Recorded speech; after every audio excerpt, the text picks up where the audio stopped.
Alright guys, so to start off today's video, I'm gonna rebuild that Holley carburetor that was on this thing. And since this is my first time doing such a task, I'm gonna just put the time lapse on. I'm gonna take my time. I'm just gonna go through it. I'm not gonna have too much commentary or insight on the process because I'm gonna be learning as I go. But that's first task on today's list. So let's get to it.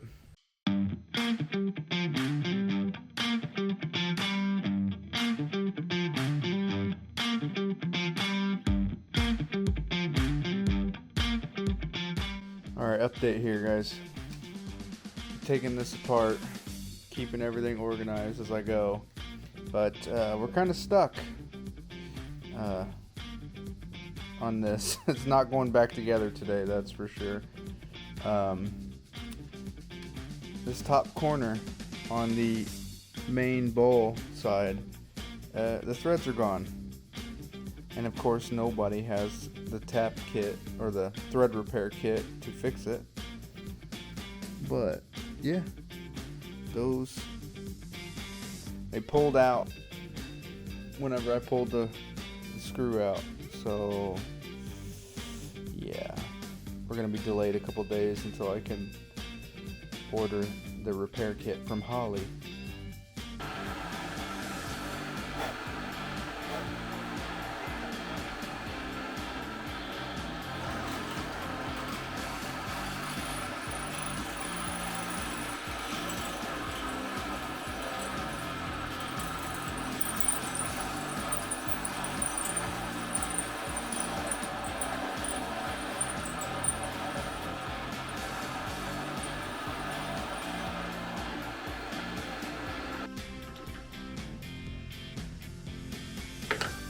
I'm not really going to use the drill press to tap this.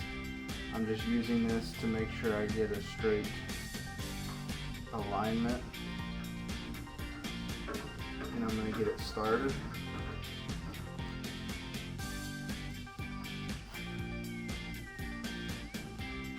That way I know it's straight. And I'm going to take this. It looks like I don't know what I'm doing, probably because I don't.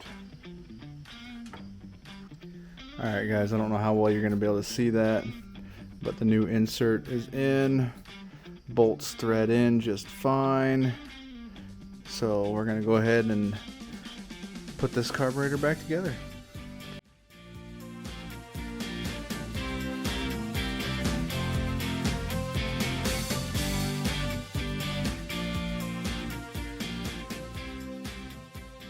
Okay, so the carb's been repaired. I got it all mounted down. I've done a little bit. Still waiting on pieces to come in to fix this situation, because that's just not gonna work. Pardon me. This oil filter adapter and everything is the way this is set up. It's not gonna work. So I ordered a different one. Should be in today. We'll see how that goes. Let's revisit this oil filter relocation business. Sorry that this video is kind of all over the place. I have no real structured plan for this. I'm just kind of working on things as I can for an hour or two on my days off, and a few hours, or an hour or two after work, and then a few hours on my days off. So I haven't really planned any kind of videography thing for this. I'm just kind of pointing and shooting as I go here, and I do apologize guys, but this isn't gonna work. No matter how I mess with it, it's not gonna work. So what I've done is ordered a totally different, very similar but totally different oil filter relocation kit that hopefully will put the hoses coming straight out this way, and then on the top over here coming straight out this way. So hopefully I can run the hoses down and just come up under the crank pulley there and come up straight in to the front. Let me show you that. Alright, this here's the new kit that I ordered. This is from Hayden. The one that's on the truck is a Transdap. This gives you the options to go straight out like they are on the TransDAP, or to come out at a 90 out the side, which is what we want. So they give you these plugs to plug off the two that you don't need. And then this here, same as before, I'm going to mount it to the fender well, or the frame, and then we're going to come out here, and yeah, hopefully that works. Let's mock this up. Okay, one thing that is a little bit different about this one is it comes with these different threaded inserts that you have to find which one matches the port on the engine, and then just thread it in, so this will thread onto it. It took some finagling, but we got her in there, and this looks a lot cleaner than that other setup would have looked.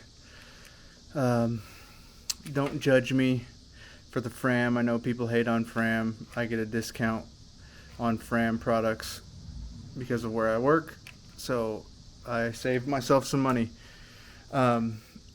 It took a little bit of fiddling to get this to point in the proper direction.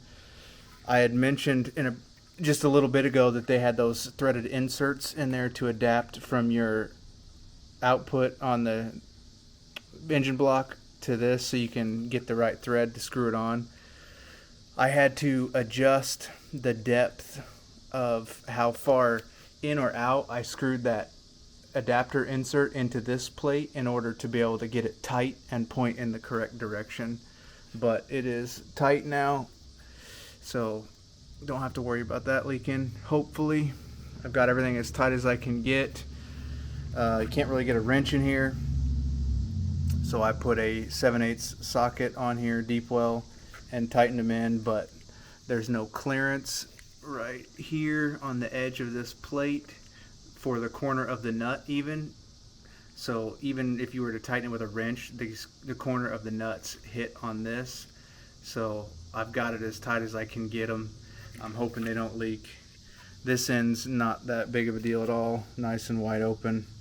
Just use a deep well to run those in. And yeah, these are all nice and tight. I like how the hoses are short. It's nice and clean looking. I think I might call it for the night. It is hot out here. Well, not really hot, but humid. I still need to clean up all that wiring mess. Oh man, this is a nightmare. I just realized, guys, I went through all that and put that on, and I still have to get underneath and massage that transmission tunnel for the clutch slave cylinder to fit in there, and the engine has to come out for that. So at least I can unbolt it from the frame rail there, and when I need to pull the engine out. Don't know when I'm going to be able to get a hold of a hoist. Hopefully in the next couple days to get that done. But yeah, I think I'm going to go eat dinner, take a shower, and call it for the night. So what I'm going to do now is move on to finally wiring together the fuse and relay panel that I bought. It is from a company called True Mods. I got it on Amazon. It wasn't very expensive. Comes with all the terminals and everything you need. It's kind of a pain in the ass to get apart.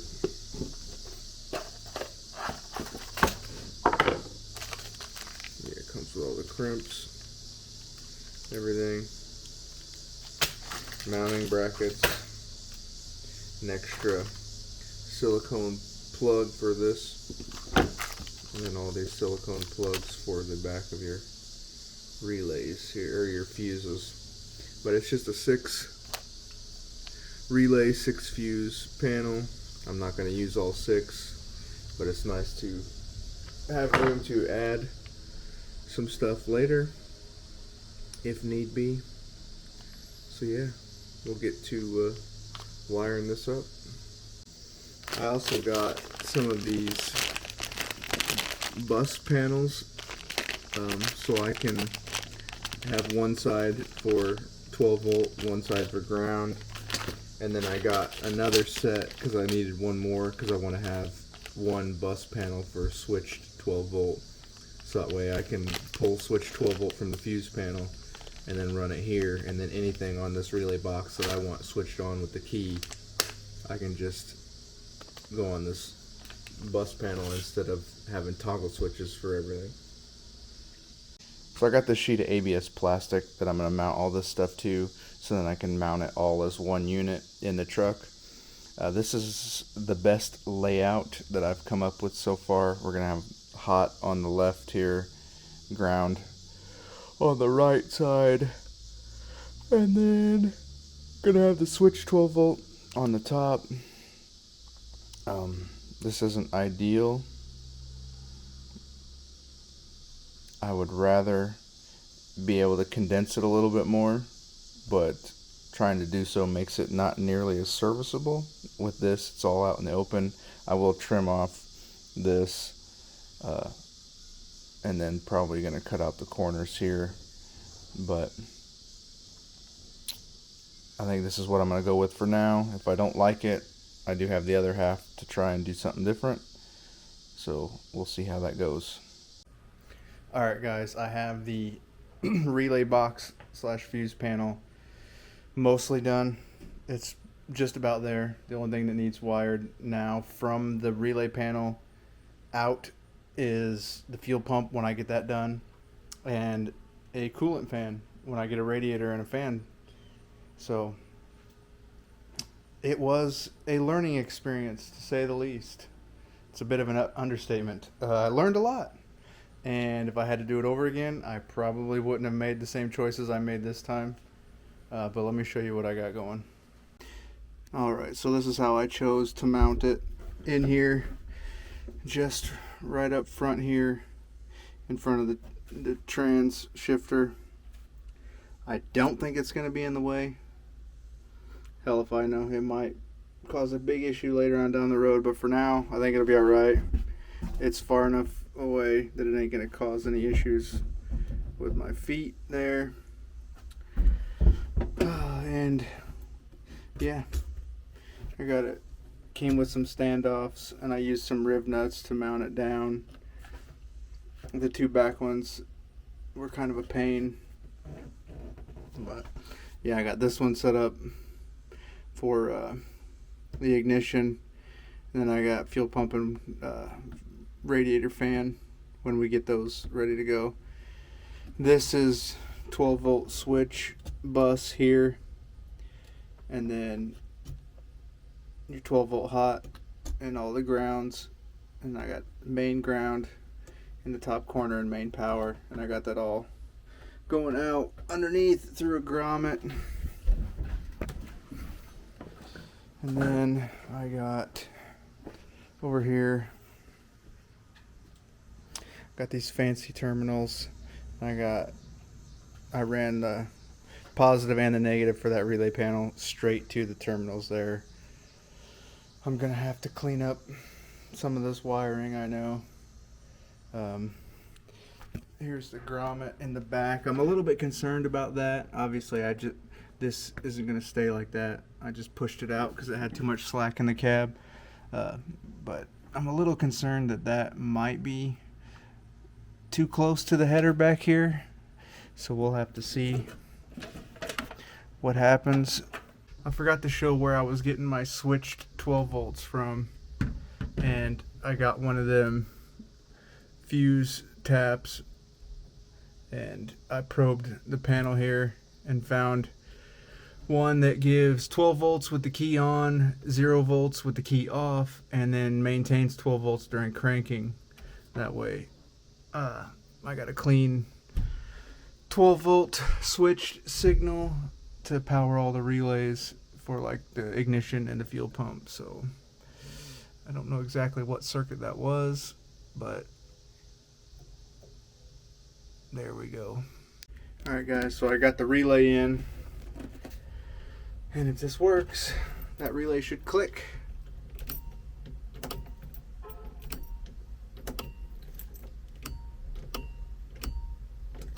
Nice. So that works as far as the relay goes. Now I'm gonna go pull the wire off, because that's for our ignition coil. I'm gonna pull the wire off the ignition coil, turn the key, and go test for 12 volts at the coil. See if I can do this one-handed here. I got the lead in the terminal there. I'm gonna go straight to this spade connector that goes for the relay, or for the ignition coil. And if I hold that there, and there we go, 12 volts. So that works. Alright guys, so here's the deal. I have been fighting with this for a few days now. It will not fire up.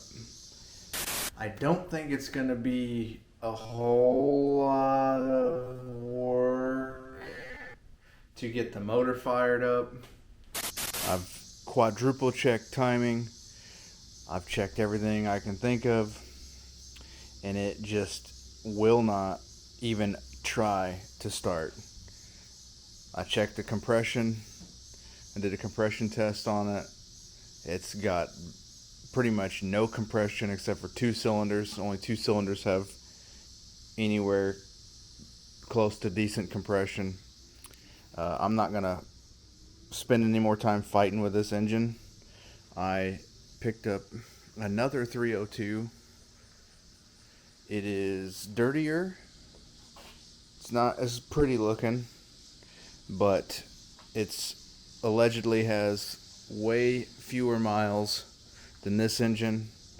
The origin of this engine is mostly unknown to the guy I got it from, and he gave me his word that that engine there on that stand, I got it from the same guy. He gave me his word that that's got roughly 78,000 miles on it. It came out of a Lincoln.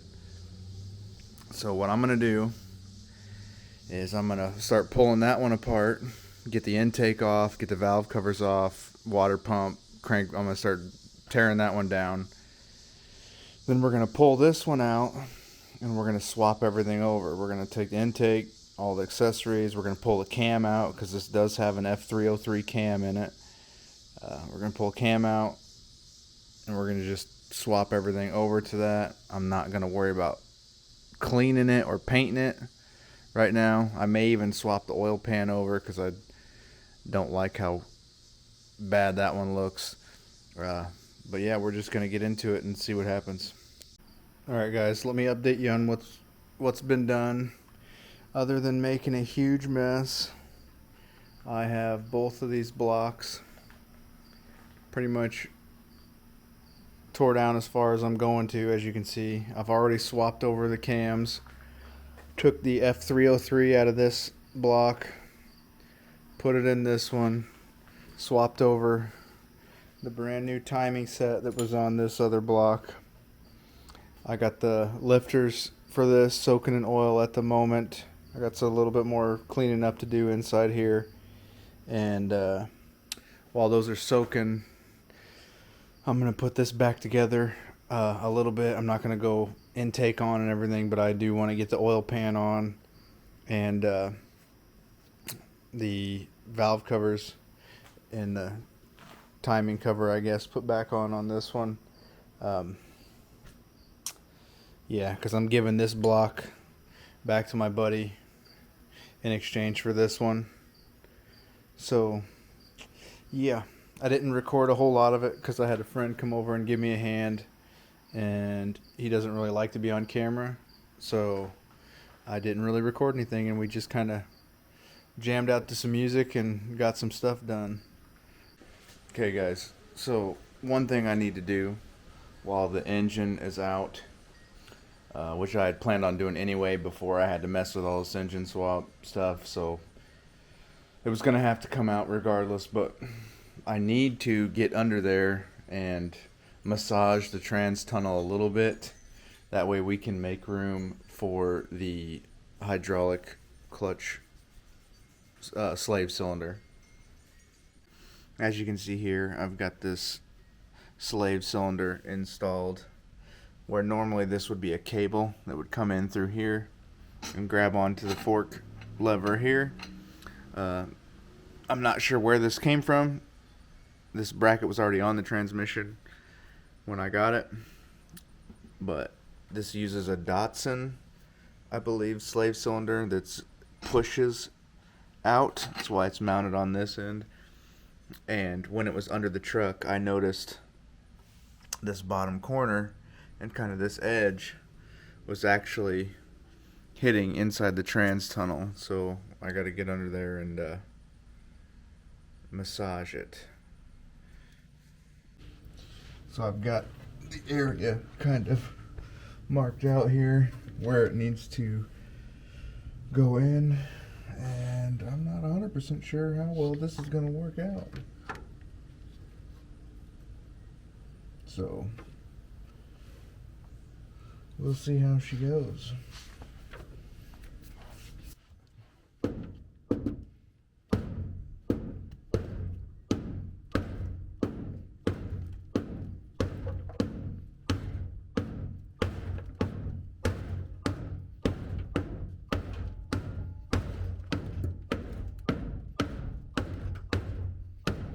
Actually crumpled in a lot easier than I thought it was going to, if I'm honest. As you can see, this is mostly ready to be dropped back in. It's getting real close. All I got to do now is pull this off and get the flywheel and stuff on, and then we can slap the transmission on and drop her back down into the truck.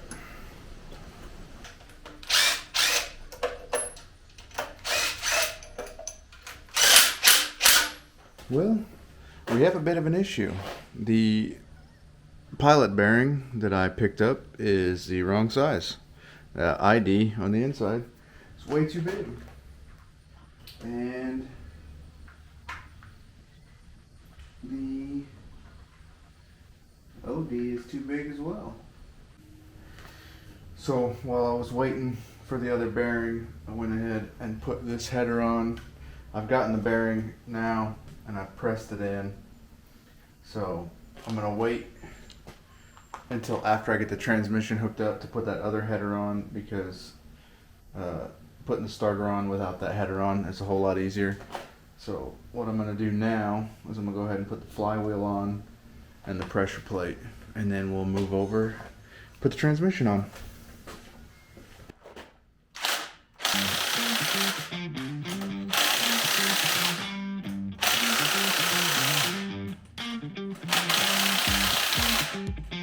Now, I do not have a clutch alignment tool, so my buddy just gave me the input shaft of this transmission. So that's what we're going to use as our alignment tool. Basically the same thing, only it's not made out of plastic.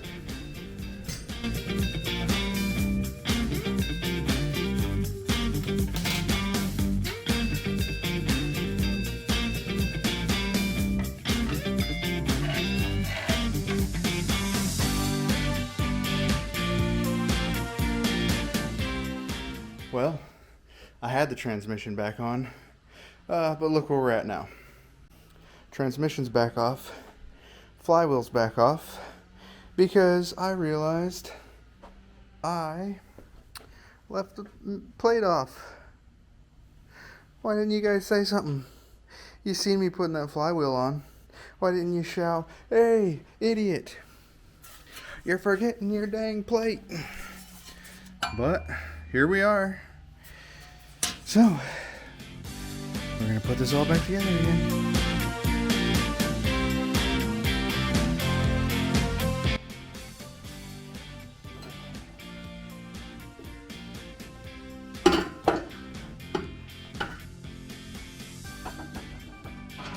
Ooh.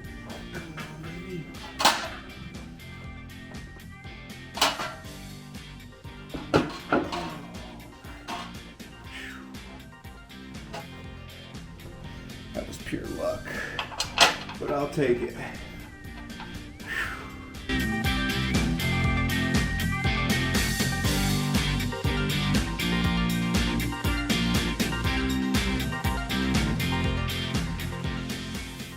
Alright guys, so I got a little overzealous getting this going, and I've already fired it up. I'm sorry, I just got going. So when we go to start it up, it won't actually be the official first start when you guys see it fire up. But it does run, and I was so happy that it actually ran. So we know it's good, unlike that one that's still currently sitting on that stand over there. But right now, it is time to go under the truck, and we're going to get the fuel pump situated, and I'm going to show you what we're going to do. Alright, so we're here under the truck, and this is inside the frame rail here. This is the frame. Soft line comes out of the tank from the pickup and sending unit. I was wanting to mount the pump somewhere inside the frame here, and I figured the best location was to just kind of go right in the middle here. I'm going to use this pre-existing hole on the bottom here, and then I drilled one on the top, so that way this can fit in. If I move this out of the way. As you can see, that hole lines up there. And then we got another hole there. This, obviously, I'm going to cut back here somewhere. I'm going to loop in a loop of hose with an inline filter before the pump. Then we're going to splice in on this side. That goes up into the engine bay where it meets a hard line. And then in the engine bay, we're going to go out the hard line into another filter and then up into the carburetor. Okay, so I've got the pump mounted in, and I am going to use a Deutsch connector, which I've already got this side wired up to connect to the main relay box that we got up top. Now I just have to figure out where I'm going to come in through the floor for the wiring. Not really sure what I want to do just yet. I'm going to see if there's any kind of obvious grommet or anything up in the cab where I can come through. But if not, I'll probably just have to drill a hole and put a grommet. I do have some rubber grommets left, but we'll see. Alright, so I got the other end wired up here, and I decided to go through this grommet here in the floor, since it's right where, it's basically right where that pump is mounted anyway. This thing is hard as a rock. I'm going to order a replacement so it's actually soft rubber, but for now all I've done is just cut a notch in the side there, and I'm going to run the wire through the edge, and then I'm going to put in this section where that wire could possibly row against that. For now, I'm just going to put 2 layers of heat shrink over it to just kind of protect it until I can get a replacement for this, and then I'll just run it through the center. Alright guys, here's what it looks like. Got that double layer of heat shrink on there. Kind of helps hold it in place as well, because it's pretty snug. So yeah, now I'm gonna flip back up under and start running some hose. Alright, so I got this pretty much done under here. I can't really film and work since I don't have my camera right now, and I just have my phone. It's like very hard to do that, so I went ahead and just got this in. I left a little bit of a service loop here. Probably going to do the same up top where the filter is, and going into the pump. We got our connector zip tied out of the way. It's grounded right there. Then this goes to the hard line. Then that goes up to the engine bay, and we'll go 3/8 from the end of that hard line to the carburetor, since the fuel rail on the carburetor is 3/8 and not 5/16. All this here is 5/16. So here's the other end of that hard line. So I just got to take this clamp off, remove this hose that's been cut anyway, and then again we're gonna probably come up.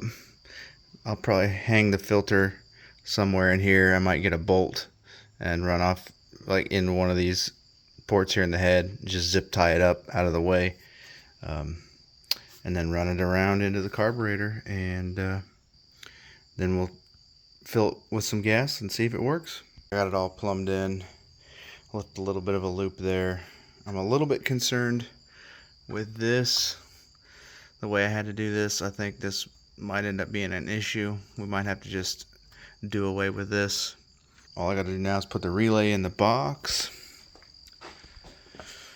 Go ahead and snap a relay in there, put some gas in it, and turn the key and see what happens. Alright guys, so I'm going to flip the key. I got about 2 gallons of gas in the tank. Hopefully that's enough. Hopefully it'll start picking up fuel and not burn out, because that is a very, very cheap pump. So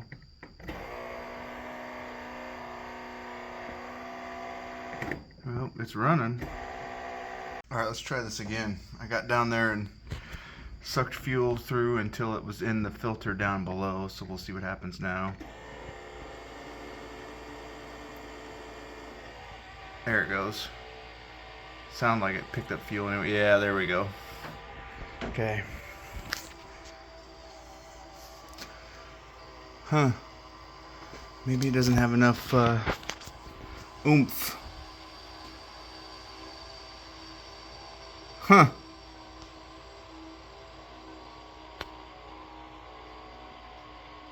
So I'm pretty sure I got the fuel pump sorted out.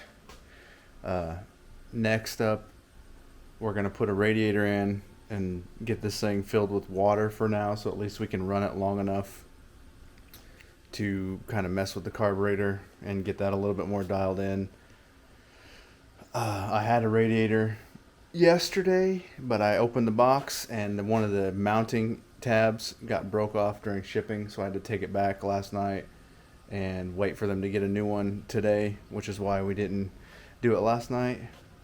But yeah, I'm gonna get the coolant temp sensor installed, and then I gotta plug one of the other ports in the intake, put the radiator in, and then we'll be good to fill her up.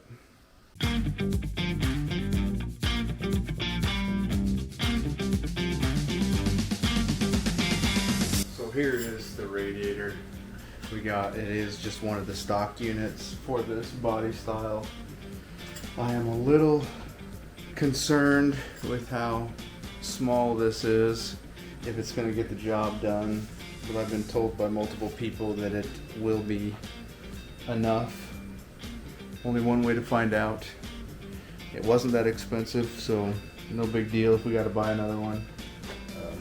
But we're going to go with the cheapest option that we got for now. So, and the first one I ordered, this ear right here next to the radiator cap, had been, the box got bumped in shipping or whatever, and this was completely busted off.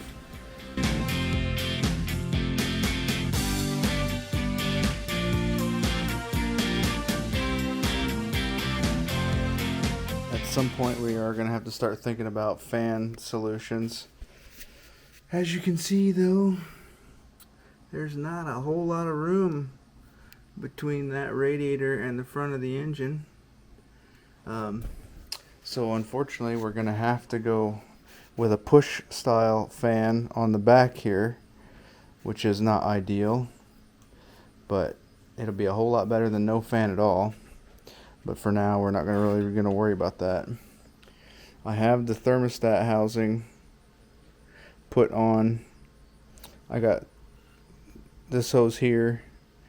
This hose down here is just a scrap piece I had. That way it'll point down, because I'm just going to run water in the radiator, and I'm going to hook up the bottom hose, and I'm going to let it pump through the engine and just blow out on the ground for a while, because when we took this intake and stuff apart on this engine, it was pretty gummed up with a lot of shit. So I want to try and flush it as best I can before we actually plumb in the radiator and the heater box and everything.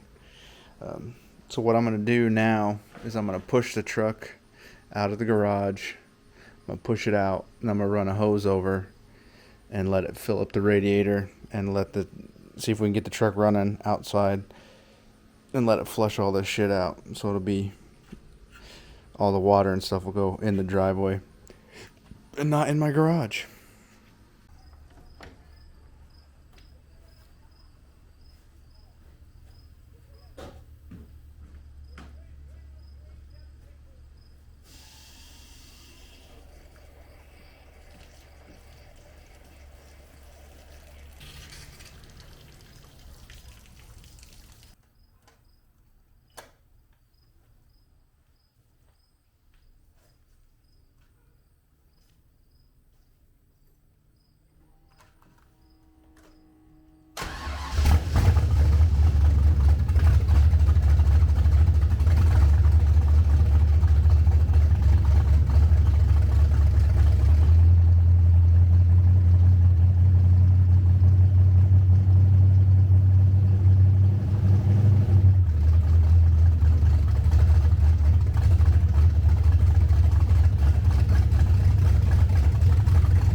Sorry that was a bit anticlimactic there with the startup, but as you guys saw, it does run.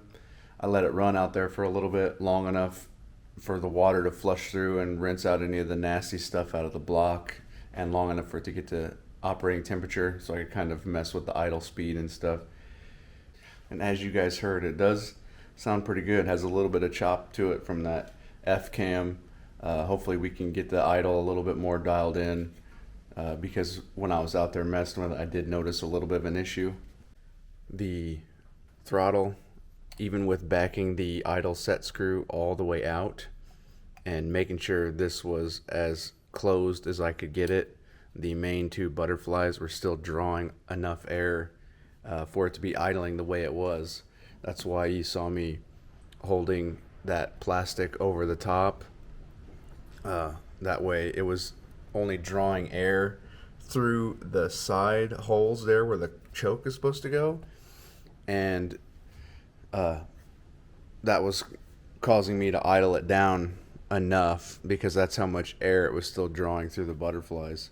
So I had to take the carburetor back off, take the base plate off, and mess with those butterflies to get them to close all the way. But we've got that sorted now, so that should be good. So the next steps that we're going to have to take here are going to be addressing the brakes. There are no calipers on the front, and I don't know about the condition of the drum brakes. I do have the old calipers for cores, but we're just going to replace everything new hoses, new calipers. I've kind of been spraying the brake lines down with WD-40 as I've been working on this. Like doing other stuff, I would just stop and take a minute and spray down any of the fittings that I knew I was going to need to take loose. Last night, I went ahead and made sure that all of them would come loose, so all the brake fittings that we are going to need to mess with fortunately came loose. A little bit of heat, some more WD-40. We got that sorted out, so we're going to do new brake lines, new calipers, and we need to address the drive shaft. We don't have a drive shaft yet. That's probably going to put a hold up on these videos because this ain't a big budget channel, if you can't tell, and that drive shaft is going to be a pretty expensive piece because I'm going to have to order a custom one, and I'm at the end of my disposable income at the moment. So yeah, that might hold us up a little bit. I'll try and film some stuff that I can do in the meantime just to put some videos out. I wanted to take the bed off and get better access to the fuel tank, because unfortunately we're going to have to replace the fuel tank as well. It does have some pinholes in it. It's been sitting, the last few days after I put like 6 gallons of gas in it, and the whole underside of the tank is just wet now, where it's just seeping through from somewhere. Plus I wanted to kind of address the fuel sending unit, because we're not getting a signal to the gauge up top, and I don't know if it's because the sender's not working or if there's something wrong with the cluster. But I don't know if I'm gonna be able to take the bed off to be able to do all that, because I was looking last night and some of those bed bolts are just so crusty. I don't even know if I want to mess with it. I think I might just leave sleeping dogs lie, you know what I'm saying? The bed's fine right now. I don't need to take it off. It would be nice, but I think we're just going to leave it. And I'll just do it the old-fashioned way, crawl under, lower the tank down, mess with it out from underneath the truck. But that's going to be it for this video, guys. Yeah, thanks for watching, and we'll see you in the next one.